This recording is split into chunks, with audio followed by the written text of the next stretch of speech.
استقامت کیا ہے؟ پیغمبر اسلام صلی اللہ علیہ وسلم نے ایک شخص کو نصیحت کرتے ہوئے کہا، قل ربی اللہ ثم استقم۔ سنن الترمذی حدیث نمبر 2410۔ یعنی کہو کہ اللہ میرا رب ہے اور اس پر جم جاؤ۔ استقامت کا مطلب ہے جم جانا، ٹو اسٹک۔ اس کا مطلب ہے ہر حال میں ربانی روش پر قائم رہنا، کسی حال میں اپنے قول سے نہ ہٹنا، اللہ کو اس طرح رب بنانا کہ وہی انسان کا اصل کنسرن بن جائے۔ اصل یہ ہے کہ اللہ کو رب بنانے کی دو صورتیں ہیں۔ ایک یہ کہ زبان سے یہ کہہ دینا کہ میں نے اللہ کو اپنا رب بنایا، اس کے بعد اس طرح زندگی گزارنا کہ آدمی کا عمل الگ ہو اور اس کا زبانی اقرار الگ۔ ایسے آدمی کا ایمان اللہ کے یہاں معتبر نہیں۔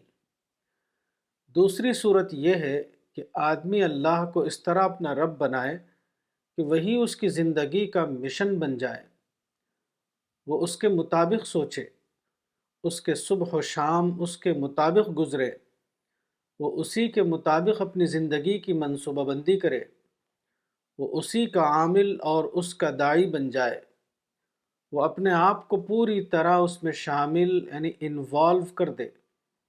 یہی دوسری قسم کا انسان وہ ہے کہ جو اللہ کو اپنا رب بنانے پر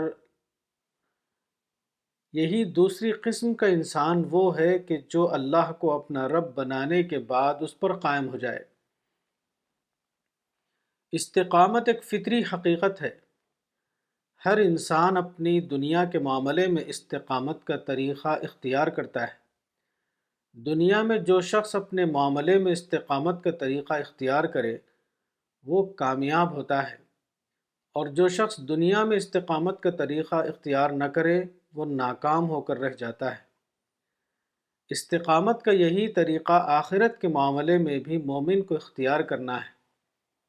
مومن کو چاہیے کہ وہ اپنے ایمانی شعور کو اتنا زیادہ بیدار کرے کہ اس کے ایمان کے ساتھ استقامت کا پہلو شامل ہو جائے۔